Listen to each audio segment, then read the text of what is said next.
The clock struck 9 a.m. on day 6 of the Diddy trial, and the Manhattan courtroom buzzed like a hive about to burst.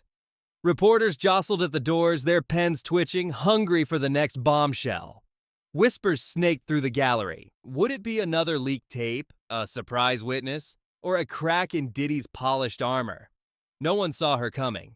Not the prosecutors, not the defense, not even the sketch artists, whose pencils froze mid-stroke when Monique, the Oscar-winning lioness of Hollywood, slipped through a side entrance. Her heels clicked against the marble floor, each step a declaration. She wasn't here to perform. She was here to testify. The air thickened. Diddy, in a charcoal suit tailored to deflect scrutiny, leaned toward his lawyer, his trademark smirk faltering. A twitch in his eye, a tightening of his jaw, caught by the sketch artist's frantic strokes. Monique took the stand, her posture unyielding, her gaze cutting through the room like a blade. "I was asked to speak the truth," she said, her voice steady as granite. "And that's what I intend to do." The gallery fell silent. This wasn't just a witness. This was a reckoning. For years, Monique had been shouting into the void about Tyler Perry, Oprah Winfrey, Lee Daniels, and the Velvet Curtain secrets of Hollywood. They called her bitter, difficult, a has-been chasing grudges. But now, under oath, with a federal judge's nod, her warnings weren't just heard, they were evidence. She didn't come empty-handed. In her bag, a timeline of betrayal, a transcript of whispered confessions, and the kind of truth that could topple empires. What she said next didn't just change the trial. It changed everything we thought we knew about power. Monique opened a leather binder, its pages worn but deliberate, like a detective's case file. "This," she said, holding it aloft, "is what they didn't want you to see." The judge allowed her to read, a timeline, meticulous, damning. Dates of meetings, phone calls, promises broken in back rooms, each entry a wound, each memory a receipt. The prosecution leaned in, cross-referencing notes from Cassie Ventura's testimony. The jury scribbled furiously. Diddy's lawyer adjusted his tie, a bead of sweat betraying his calm. She began with 2018, a phone call that still burned in her chest. Tyler Perry's voice, smooth but strained, on the other end. "I was wrong," he'd said, admitting her blackballing was unjust. "I'll apologize publicly." The courtroom held its breath. He never did. Monique's eyes locked on the jury. "He told me it would blow back on people who weren't ready to be exposed." She paused, letting the silence do the work. "Puff, that's who he was worried about. Puff Daddy. Diddy. Whatever you call him." Gasps rippled through the gallery. The prosecution exchanged glances, sensing blood in the water. Monique didn't stop. She presented a transcript, printed, time-stamped, undeniable. Perry's words: "There are things going on that I can't be connected to publicly. We've all seen things at Puff's parties." The judge admitted it into evidence, the gavel's echo sealing its weight. The defense objected, calling it speculative. Too late. The jury had heard it. This wasn't gossip. This was collusion. The room darkened as Monique's voice dropped, pulling the courtroom into 2006. A Los Angeles night heavy with promise. An invitation to a private gathering at a Hollywood Hills estate delivered through a fellow actor's smile. Networking gold, they'd called it. She arrived, her Oscar still a future dream, her instinct sharp. Valets took her phone, candles flickered in the foyer, R&B humming softly. Men and women, some in heels, some in bathrobes, vanished into back rooms. An assistant approached, NDA in hand. "It's all about experience," he said. "You're safe. Just sign." Monique didn't sign. She walked out, the estate's glow fading behind her. But the whispers followed. Her phone stopped ringing. Film festival invites dried up. A producer's voice, cold. "You're difficult." She knew then. She'd seen something she wasn't supposed to. "It was a system," she testified, her words measured but searing. "Orchestrated. Candlelit rooms, cameras, escorts. If you didn't play along, you were cut out." Her account echoed Cassie's. Luxury hotels, NDAs, experiences disguised as opportunity. But Monique wasn't a subordinate. She was a star, walking in on her own terms, walking out with her career crumbling. The prosecution pressed. Was this standard at Diddy's events? She nodded. I believe it was. The jury's pen slowed, their faces heavy with realization. This wasn't just a party, it was a machine. Monique shifted, her gaze sweeping the room like a spotlight. She wasn't done. Let's talk about damage control, she said, her voice cutting through the murmurs. She pointed to a moment etched in public memory. Tyler Perry striding into Bishop T.D. Jakes' megachurch, $1 million check in hand, the congregation roaring. People saw a blessing, she said. I saw a transaction. The courtroom stirred. The judge glanced up. Monique continued relentless. That wasn't charity, it was silence. Weeks after that check, rumors about Diddy's parties vanished from gossip blogs. Poof! She snapped her fingers, the sound sharp as a whip. Photos flashed on the prosecution's screen. Perry and Diddy at a BET event. Arms around each other, smiles wide, accusations nowhere in sight. The jury leaned forward. This wasn't just protection. It was elevation. Monique's voice softened, but not with weakness. They used the church as a shield. Diddy, Perry, Jakes, they built alliances to look untouchable. She paused, letting the weight settle. Silence is expensive, and we've all paid it. The gallery was still, the air thick with questions no one dared ask. Who else knew? Who else signed? Then came the name that stopped hearts. Oprah Winfrey. Monique didn't toss it lightly. She wielded it like a scalpel. In 2010, she began, her voice trembling with controlled rage. I told Oprah something personal. I'd been abused as a child by my brother. She swore she'd never exploit it. The courtroom was a vacuum, every breath held. She lied? Oprah put Monique's brother on her show right after Monique refused the Precious Press tour. It wasn't business, Monique said, her eyes burning. It was punishment. They wanted me quiet. She connected the dots. Oprah, Perry, Diddy, all linked by the same PR teams, the same NDAs, the same handlers. Evidence materialized. A redacted email chain, forwarded by mistake, her name, Puff's, and Tyler's in the subject line. Optics management, it read. The judge took it under review, but the message was clear. This was a syndicate of silence. Monique closed her binder, her hands steady. They don't just protect Diddy, she said. They protect the system. Careers are built or buried based on who plays along. The jury's eyes didn't leave her. She wasn't just testifying. She was dismantling. Now, let's talk about the list, Monique said, her voice low, deliberate. The room froze again. It's not written down, but everyone in Hollywood knows it exists. The untouchables. Puff, Tyler, Oprah. You don't speak against them, you don't question them. If you do, you're done. She described the invisible boundary, the line that crushed careers. Actors who shone for one season, then vanished. Don't you think it's strange? She asked, her voice a quiet storm. They worked with Diddy, Tyler, Oprah, and then gone. Some said no. Some saw things they weren't supposed to. She read a redacted statement from a former actor, voice steady.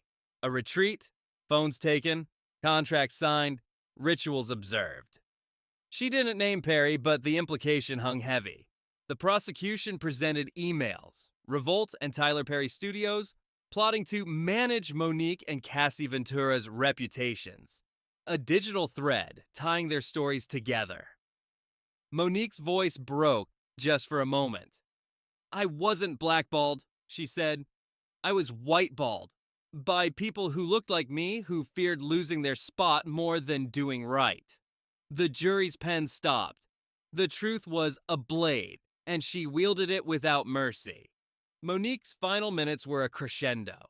The prosecution asked, "What's the root of this silence?" She answered without hesitation.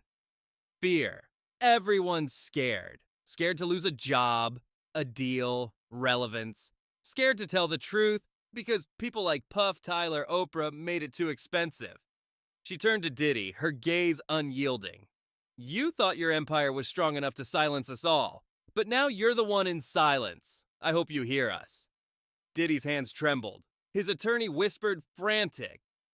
The gallery didn't erupt. It simmered, the energy seismic.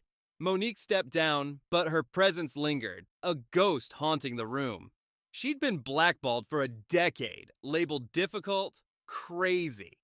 Now she was the trial's most powerful voice, the one who named the unnameable. She locked eyes with the defense, her whisper a gunshot. Tyler Perry. Not a scream, but a blade.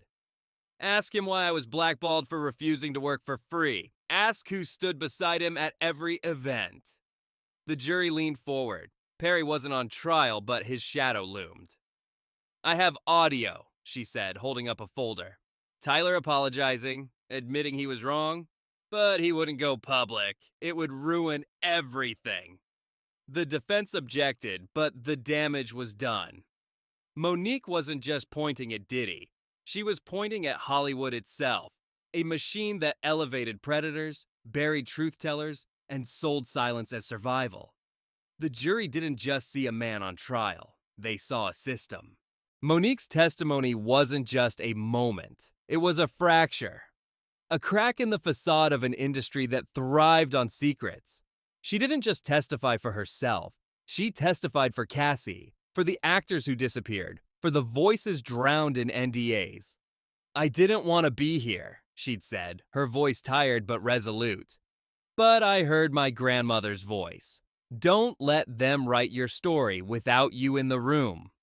As the courtroom emptied, the reporter's pens still raced, the sketch artist's drawings capturing her unbowed stance.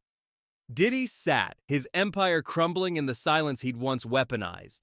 Monique had paid the price. Her career, her peace, her name. But she'd bought something rarer, the truth, laid bare under oath. A beacon for those still trapped in the machine. And somewhere, in the shadows of Hollywood, the untouchables were listening. The game was changing, and Monique had just rewritten the rules. The Hollywood skyline glitters like a promise, its neon veins pulsing through the night. High above, in a Los Angeles penthouse, the air crackles with excess. Crystal flutes clinking, laughter slicing through the throb of a Drake track. Sean Diddy Combs holds court, his silhouette sharp against the city's glow, his eyes scanning the room like a predator sizing up a herd. He's not just a host, he's a puppeteer, every gesture deliberate, every smile a hook. A girl, 19, weaves through the crowd, her heels unsteady on the polished floor.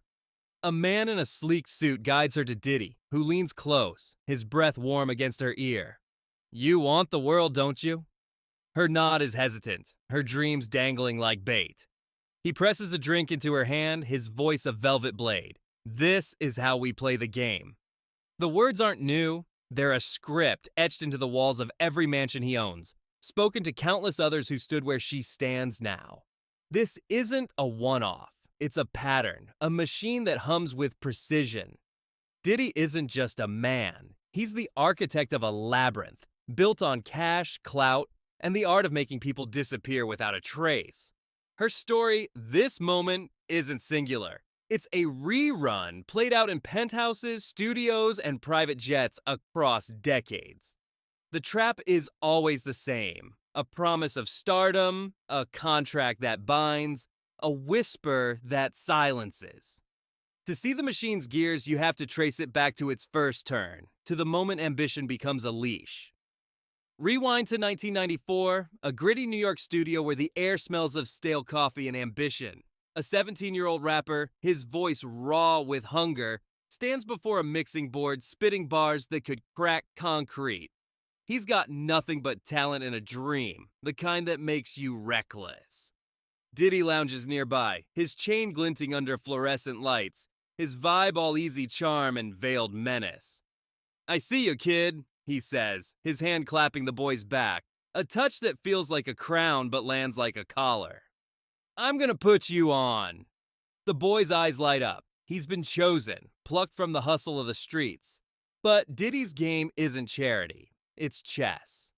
He hunts the desperate, singers with empty pockets, dancers scraping by on gig checks, models too green to know better. He calls them family, invites them to his brownstone, throws parties where champagne flows like water. His flavor camp, hyped as a launchpad for stars, is no training ground. It's a crucible, forging loyalty through fear. Picture a late-night audition in a soundproof room, the rapper freestyling while Diddy and unnamed suits watch. "Lose the jacket," one says. "Show us your vibe." The boy complies, uneasy but eager, not seeing the power shift. Or imagine a contract, thick as a novel, slid across a desk. "Sign here," Diddy urges, his tone warm but edged. The NDA tucked deep in the fine print is a shackle disguised as paperwork. "I thought I was getting a shot," a former hopeful says, voice hollow. But it was a setup. They wanted control, not talent. Diddy's genius is in the illusion of choice. You think you're chasing a dream, but you're walking into a cage. Say no, and the door to the industry slams shut. Say yes, and you're his, bound by ink and dread. A dancer who passed through Bad Boy recalls the ultimatum. You're either in or you're out, and out means nobody calls you back. That's the first lesson of Diddy's world. The game has rules, and silence is rule one. The studio lights dim, the contract signed, and the machine kicks into gear, ready to mold another soul into its image. The Miami night is heavy with heat, the kind that clings to your skin like a second layer. Inside Diddy's sprawling beachfront mansion, the party pulses like a living thing. Chandeliers cast fractured light across marble floors, and the air hums with the thump of bass and the sharp scent of cigar smoke laced with something sweeter, illicit. Sean Combs stands in the corner, a glass of Ciroc in hand, his eyes moving over the crowd like a wolf tracking prey. He doesn't need to speak. His presence is command enough. A young dancer, her sequin dress catching the light, sips a drink handed to her by a man she doesn't know. No one tells her what's in it, and she doesn't ask. Across the room, a camera lens glints, disguised as part of the production setup, capturing every move. "This is Hollywood, baby," Diddy says when she glances at the powder on a glass table, her eyes wide with shock. The crowd laughs, a chorus that drowns her hesitation, and she forces a smile, not wanting to seem out of place. That's how it starts. Not with force, but with atmosphere. A carefully curated haze that makes the unthinkable feel routine. Diddy's genius lies in his restraint. He doesn't push, he persuades. His parties are a masterclass in psychological manipulation, a three-step descent into compliance.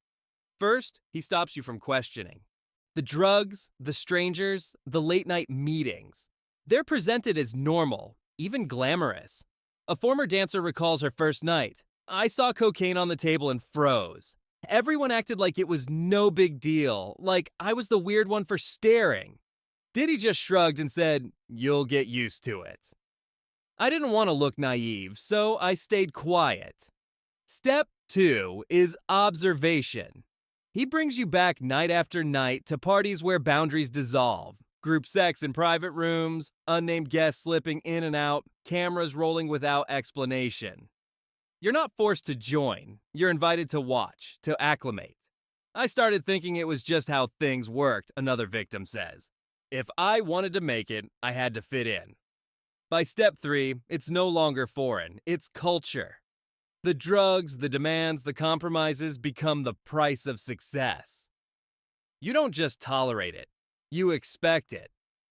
A singer who signed with Bad Boy at 19 puts it bluntly. "I stopped seeing it as wrong. It was like, this is what you do to stay in the game." That's the triumph of Diddy's machine. It doesn't break you. It remakes you.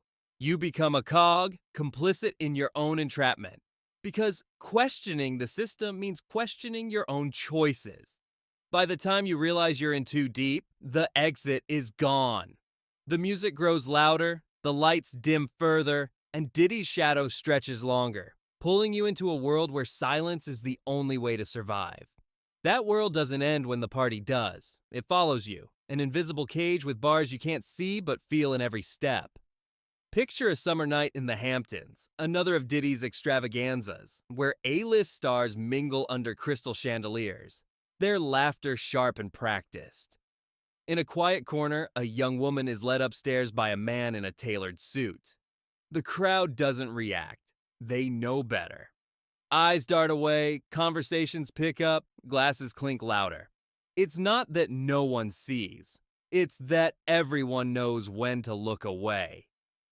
This is the next layer of Diddy's system. Control, relentless and airtight, designed to keep every player in line. The non-disclosure agreements, often signed by teenagers too starstruck to read the fine print, are the first lock. Buried in pages of legalese, they promise ruin, lawsuits, career blacklists if a single word leaks. A former Bad Boy intern recalls the signing. "I was 16, handed a pen, and told it was standard.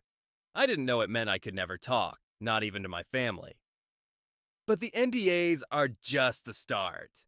Diddy's surveillance network is a machine of its own. Drivers, assistants, bodyguards, all eyes and ears reporting back. If someone left a party early, I had to log it. A former aide confesses, if they talked to the wrong person, Diddy knew by morning. Even the stars, the ones whose names light up billboards, play their part in the silence. They attend the parties, sip the drinks, and turn their backs when a girl stumbles or a door closes too quickly. A producer who worked with Diddy for years says it plainly. You didn't ask questions, you didn't look too long. That's how you stayed in the circle. The result is a suffocating isolation for the victims, who feel the world closing in. I thought about speaking out, a former backup dancer admits. But who would believe me? Diddy was untouchable and everyone around him made sure of it. The cage isn't just Diddy's doing. It's the complicity of an industry that thrives on looking the other way. You're not just trapped by him, you're trapped by the machine he built, a labyrinth where every exit leads back to his shadow. The clock strikes 2 a.m., and a phone buzzes on a nightstand in a cramped Brooklyn apartment. The screen lights up with an unknown number, and a voice on the other end, low and deliberate, delivers a message that chills the blood. Accidents happen all the time. Keep that in mind. The recipient, a singer who once had a hit under Bad Boy Records, grips the phone, his heart pounding. He turned down an invite to one of Diddy's late-night exclusive parties, politely but firmly, thinking he could walk away unscathed. He was wrong. This is the moment Sean Combs' machine shifts into its most ruthless gear, a well-oiled apparatus designed to silence anyone who dares speak out. The tactics are swift, surgical, and unrelenting. First comes the direct threat, anonymous calls in the dead of night, cryptic texts that linger like a blade held to the throat. "I got a message saying my career would end if I talked," the singer later confided to a friend, his voice shaking. But Diddy's arsenal is more sophisticated than mere intimidation. The real weapon is public destruction. Within weeks, tabloids and gossip blogs erupt with stories painting the singer as a fame-hungry liar, a has-been chasing clout. The articles, slick and coordinated, trace back to PR firms on Diddy's payroll, their bylines masking paid agendas. A leaked email from 2018 reveals the cost of such erasure. $500,000 wired to a media company to bury an investigative piece about Diddy's parties. For those who persist, the punishment is total. A cameraman who filmed something he shouldn't have at a 2005 event vanished from the industry, his name scrubbed from credits. A queer artist who hinted at Diddy's coercion found himself blacklisted, his bookings canceled, his music pulled from playlists. They don't kill you, a former Bad Boy staffer explains, his voice heavy with resignation. They make you invisible. The machine doesn't stop at individuals. It rewrites Diddy's image to keep him untouchable. PR teams flood the press with stories of his philanthropy, his community work, while churches he donates to sing his praises from the pulpit. These aren't acts of redemption. They're calculated moves to launder a reputation. A pastor in Atlanta, flush with Diddy's cash, once called him a man of God in a sermon, even as whispers of his sin swirled. This isn't about protecting a persona. It's about resurrecting a deity from the ashes of truth. The singer, now faded from the spotlight, keeps his story to himself, the weight of Diddy's shadow pressing down. For every voice silenced, a dozen others learn the lesson. Speak, and you're erased. The machine hums on, its gears grinding down resistance, ensuring the game stays rigged. The ballroom in Atlanta glitters under a canopy of lights, the kind of opulence that screams power. It's a charity gala, the kind where every smile is a transaction, and Sean Diddy Combs is the guest of honor, his name emblazoned on banners touting his generosity. Tyler Perry claps from the front row, his grin wide as he praises Diddy's vision. Oprah Winfrey, seated nearby, nods approvingly, her presence lending an air of sanctity to the night. On stage, megachurch pastor T.D. Jakes delivers a prayer, his voice booming with gratitude for Diddy's donations to the community. The crowd erupts in applause, cameras flash, and the narrative is sealed. Diddy, the philanthropist, the untouchable icon. But behind the polished facade, a darker truth festers. These figures, Perry, Oprah, Jakes, are more than admirers. They're gatekeepers, the architects of a cultural fortress that shields Diddy from scrutiny. They don't carry his sins, but they carry his secrets. Their silence bought with checks disguised as charity. A leaked email from 2020 lays it bare. A PR firm on Diddy's dime wired $1 million to a production company tied to Oprah's network to reshape the narrative after a whisper of scandal. The money didn't just buy airtime, it bought absolution. Comedian Monique, one of the few to call it out, didn't mince words. That wasn't an apology. That was a transaction. She accused these titans of knowing about Diddy's predatory behavior, his parties, his threats, his victims, and choosing to look away, their loyalty secured by his wealth and influence. It's a system that operates like a church, its rituals cloaked in righteousness, its purpose the production of silence. Perry's studios, Jake's sermons, Oprah's platforms, they don't just elevate Diddy, they sanctify him, turning a man into a myth. A former producer who worked with one of these gatekeepers admits, "We all heard the rumors, but you don't bite the hand that feeds you."